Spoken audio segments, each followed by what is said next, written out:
Deputy speaker ఈరోజు ఎన్నికైన శ్రీ కనుమూరి రఘురామకృష్ణరాజు గారికి మనస్ఫూర్తిగా నా శుభాకాంక్షలు తెలియజేస్తాను. గౌరవ ముఖ్యమంత్రి శ్రీ నారా చంద్రబాబు నాయుడు గారికి, గౌరవ శాసనసభ్యులకు, మంత్రివర్గ సభ్యులకు, ప్రతి ఒక్కరికి నా హృదయపూర్వక నమస్కారాలు. గత 5 సంవత్సరాల కాలంలో కానీ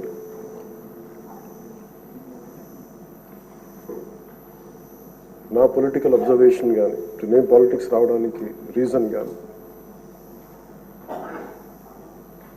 7 దశాబ్దాలుగా మన చరిత్ర చదువుకున్న రైట్ ఫ్రమ్ మన ఫ్రీడమ్ ఇండిపెండెన్స్ మూమెంట్ నుంచి చిన్నప్పుడు స్కూల్లో చరిత్ర చదువుకున్నా కానీ చాలా గొప్ప గొప్ప మహానుభావులు ప్రాణత్యాగాలు చేసి పోరాటాలు చేసి ఈ దేశాన్ని నిర్మించారు, ఈ వ్యవస్థలు నిర్మించారు. ఎక్కడా కూడా to deter criminals into politics. దేశమంతా పనిచేస్తుంది క్రిమినలైజేషన్ ఆఫ్ పాలిటిక్స్ ఉండకూడదని. కానీ దురదృష్టవశాత్తు 14లో ఒకసారి రావడానికి ప్రయత్నం చేస్తే అలాంటి వ్యక్తుల సమూహాన్ని నిలువరించాం. 19లో కుదరలేకపోయింది.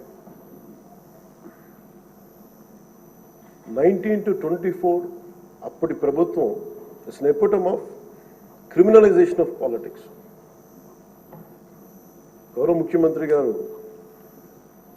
సౌత్ అమెరికాకు చెందిన ఒక నార్కోటిక్స్ క్రిమినల్ హెడ్ ఎలా కంపేర్ చేశారు.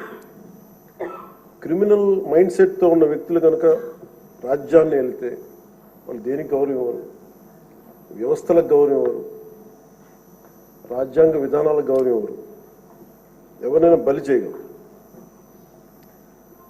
మన పర భేదం లేదు వాళ్ళకి. గత ప్రభుత్వంలో రఘురామకృష్ణరాజు గారు ఎంత బాధించారో చూస్తే, దానికి ముందు వరుసగా చూస్తే సుప్రీంకోర్టు జడ్జెస్ని వదలలేదు, చిన్నపాటి కార్యకర్తల్ని వదలలేదు, ప్రతిపక్షంలో ఎవరిని వదలలేదు. స్వయాన వాళ్ళ పార్టీ తరఫున గెలిచి ఎంపీగా ఎన్నికైన రఘురామకృష్ణరాజు గారిని విధానాలతో విభేదించి ఆయన ఎంత ఇబ్బందికి గురి చేశారో, శారీరకంగా, మానసికంగా, అన్ని రకాలుగా.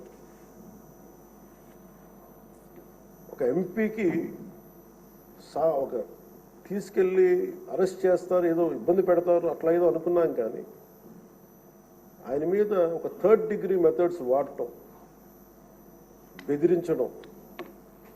ఆ రోజున గౌరవ ముఖ్యమంత్రి కోసం నేను కూడా స్పందించాను. భయం వేసింది మాకు, ఆయనకి ఏం జరుగుతుందో అని. చాలా ఆవేదన కలిగింది. చాలా బలమైన ఇబ్బందులు ఎదుర్కొన్నారు. నాకు నిజంగా ఆ రోజున అనిపించింది, క్రిమినల్స్ కనుక రాజ్యాలు వెళ్తే ఇలా ఉండదు.